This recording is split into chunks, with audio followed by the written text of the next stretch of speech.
Bangsat, bangsat. Ngenteni 2 minggu mek gawe kalah tok, Cuk. Asu anjene. Eh, gimana ya?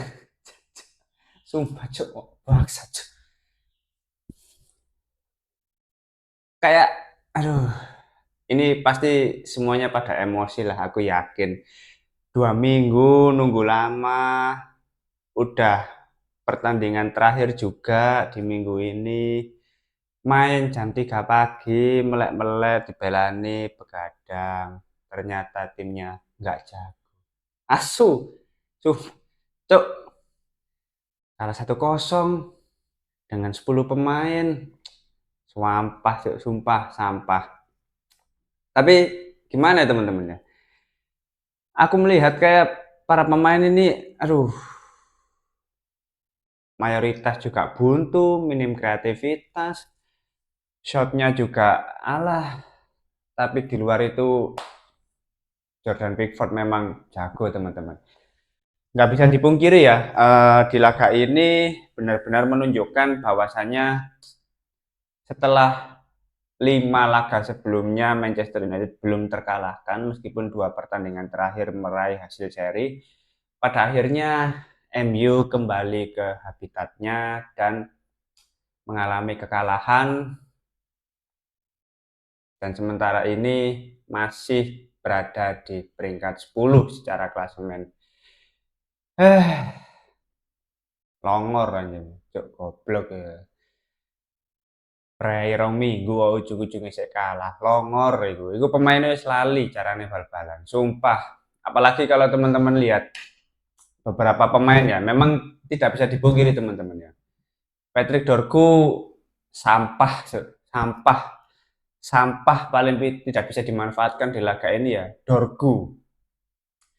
Ini apa ya? Memang dia termasuk pembelian pertama ya di era manajemen Ineos, terus habis itu pelatih Amorim. Tapi semakin kesini secara performa anjing, Cuk. Iki pemain sumpah, Cuk, suampah, Cuk. Gak becus blas, Cuk, main bal-balan. Aku apa ya? Jadi ada opini kalau Dorgu ini secara performa memang sengaja dibuat jelek gitu loh sama dia. Karena apa? Karena dia itu agak kecewa setelah Højlund dipinjamkan ke Napoli gitu loh. Tapi berbeda jauh ketika dia bermain bersama timnas, bersama Denmark gitu. Wow, gacor sampai bisa memberikan kontribusi gol, assist. Tapi kalau di MU, cok nyuampa cok, kayaknya dia ini sedikit menunjukkan apa ya, perasaan dendam karena Manchester United sudah membuang Højlund. Akhirnya performa dia dibuat jelek ya, sengaja kayak gitu ya. Ini opini pribadi ya, tapi Dorgu yang di Denmark dengan Dorgu yang di MU itu benar-benar beda, Juk. Di MU itu Dorgu anjing sampah, Juk. Benar-benar sampah yang tidak bisa diolah lagi gitu. Kayak mentok muasal wes nggak ada kontribusinya, hampir sangat minim di laga tadi kontribusi dari Dorgu itu. Parah, parah. Tapi tidak bisa dipungkiri ya teman-teman. Absennya beberapa pemain kunci di laga tadi itu memberikan efek yang sangat besar terhadap performa Manchester United di laga ini gitu loh. Pemain seperti Matheus Cunha ya, yang dribblingnya sangat oke, lengket banget kalau ada bola. Terus Benjamin Sesko ya, meskipun di laga-laga sebelumnya sempat ada kritik sana sini terkait Sesko, tapi ya dengan absennya pemain-pemain penting ya itu sangat signifikan gitu loh. Dan tampilnya Zirkzee sebagai starter di babak pertama ya masih sangat minim gitu loh. Bahkan kesulitan gitu ya. Dengan 10 pemain ya dari babak pertama tidak bisa unggul lebih dulu dari jumlah gol. Malah kebobolan gitu loh. Agak ya nggak akeh, sangat disayangkan gitu loh. Di momen seperti ini harusnya Manchester United itu bisa finish di 5 besar menurutku. Karena kalau 4 besar harus mengalahkan selisih gol dari Aston Villa yang saat ini goal difference-nya itu 3 ya, masih agak sulit menurutku. Tapi kalau misalkan finish di 5 besar dan Manchester United bisa meraih kemenangan, ini kan ada sedikit harapan yang lebih besar untuk pekan-pekan berikutnya. Tapi kalau sekarang kalah 1-0 dengan 10 pemain,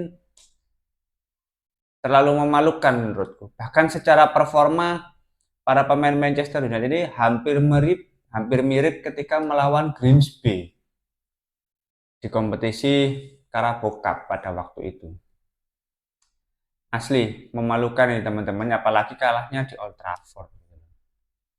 Aku melihat performa beberapa pemain juga sangat kesulitan. Ahmad yang seringkali memberikan umpan-umpan lambung, kasih terobosan. Aduh, Bomo juga secara performa lagi jelek di laga ini. Ya mungkin apa ya, chemistry dengan pemain-pemain lain itu masih belum terbiasa. Terutama Zirkzee. Aduh, Zirkzee itu kan salah-salahnya nyebut anjing gitu gara-gara pemain gak tahu main gitu loh. Zirkzee. Zirkzee. Dalot pun bahkan di laga tadi masih agak mending dibandingkan Patrick Dorgu. Aku lebih menyoroti apa ya, di laga sepenting ini ketika performa Patrick Dorgu kurang bagus, Amorim masih memberikan kesempatan untuk tampil sebagai starter. Harusnya ya dibandingkan Dorgu yang tampil sebagai starter, mending dari awal Noser Manjrowi dipilih sebagai wingback kiri. Wingback kanan tetap Ahmad dan Mason Mount dikasih kesempatan tampil sebagai starter.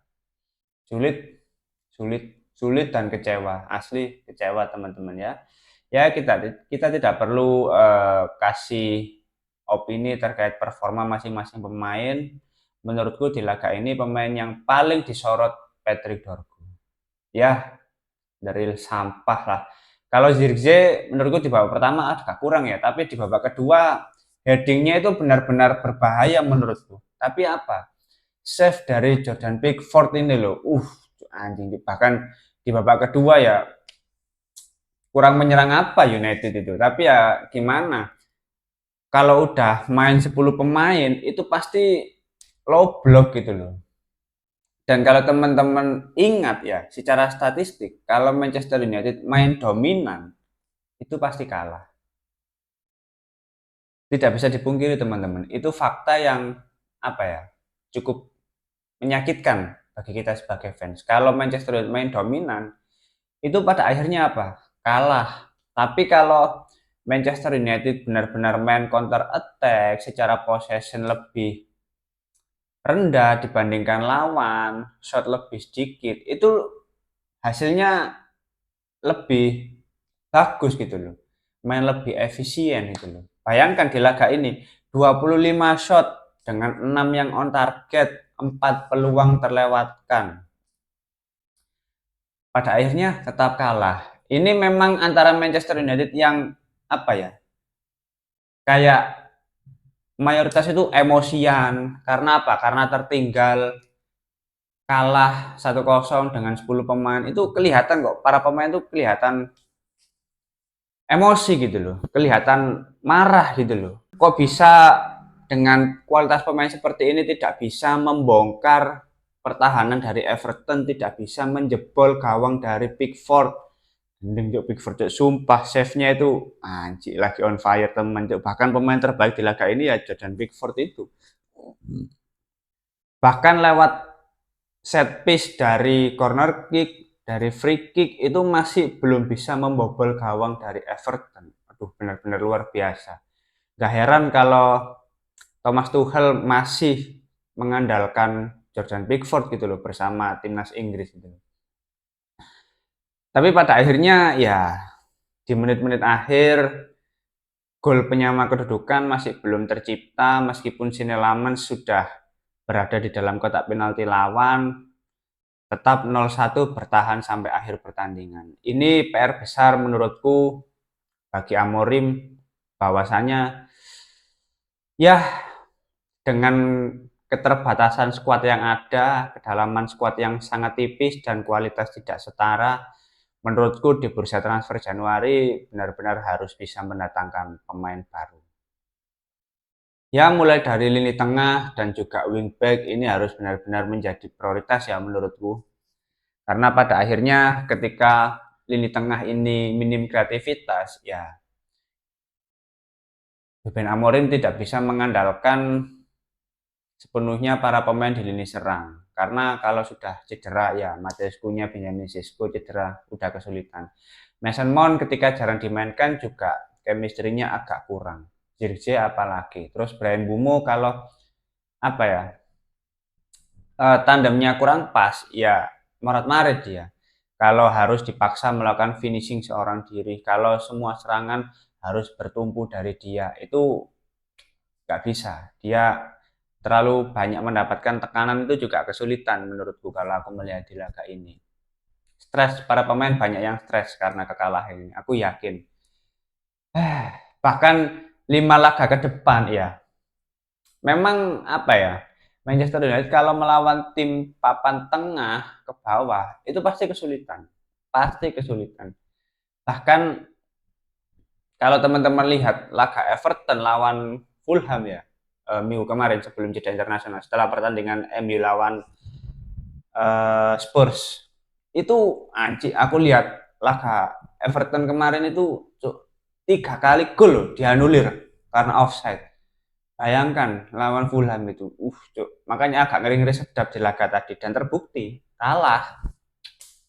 Ya gimana ya, ya nggak bisa berharap apa-apa selama belum dibuka bursa transfer Januari.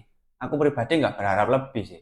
Sampai manajemen ini mendatangkan pemain baru di bursa transfer Januari. Karena mau nggak mau harus ada perombakan lagi. Harus mendatangkan pemain-pemain baru. Harus ada penyegaran dan mendatangkan pemain yang secara kualitas lebih bagus lagi.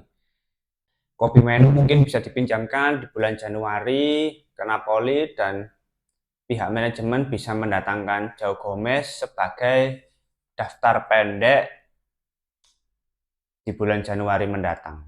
Atau mungkin wingback kiri ini apa ya? Aku kalau melihat Peter Dorgu ini jadi kangen Harry Amas, teman-teman. Jujur, Harry Amas kalau secara performa menurutku dia lebih mateng ya.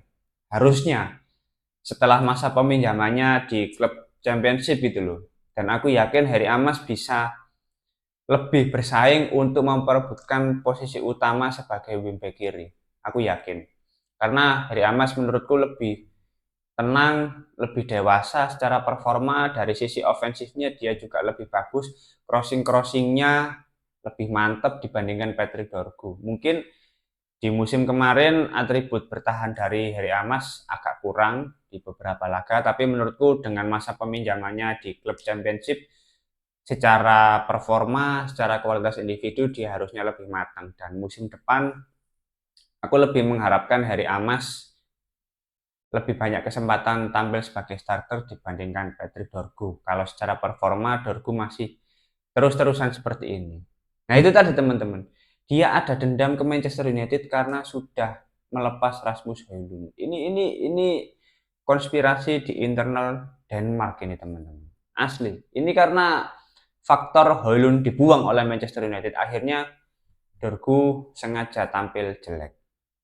Tapi di luar hal itu ya selamat menikmati kekalahan teman-teman. Kalau mau marah ya silakan marah. Kalau mau tetap bersyukur ya sulit untuk bersyukur di peringkat 10 yang dekat dengan Liverpool. Mungkin teman-teman banyak yang menghina Liverpool tapi pada akhirnya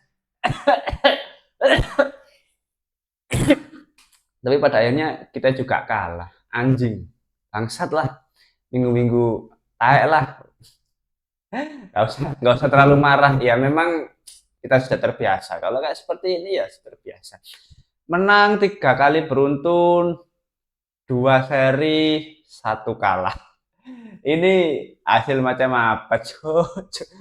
3-2-1. Besok 0-0-0-0 kalah lagi. Ya, degradasi pada akhirnya. Enggak lah, jangan-jangan. Ya, oke, mungkin itu dulu review santai sambil setengah ngantuk ya. Aku mau marah ya. Percuma ini agak ngantuk teman-teman kondisinya karena main jam 3. Kalau teman-teman ada opini lain langsung tulis saja di kolom komentar, kita akan diskusi santai seperti biasa. Enggak usah diskusi, marah-marah aja wes nggak apa-apa. Kamu marah di kolom komentar nggak apa-apa. Karena memang MU di laga ini layak dihujat. Terutama Dorgu itu paling layak dihujat. Kedua Zirkzee. Tapi jangan terlalu karena Zirkzee di babak kedua agak lumayan. Terima kasih sudah menonton video ini. Jangan lupa like, comment, dan subscribe. Tetap semangat dulur-dulurku semua. Menjalani seminggu dengan hasil kekalahan ini memang nggak mudah, tapi kita pasti bisa melalui itu semua. Tetap semangat, salam sehat buat teman-teman semua.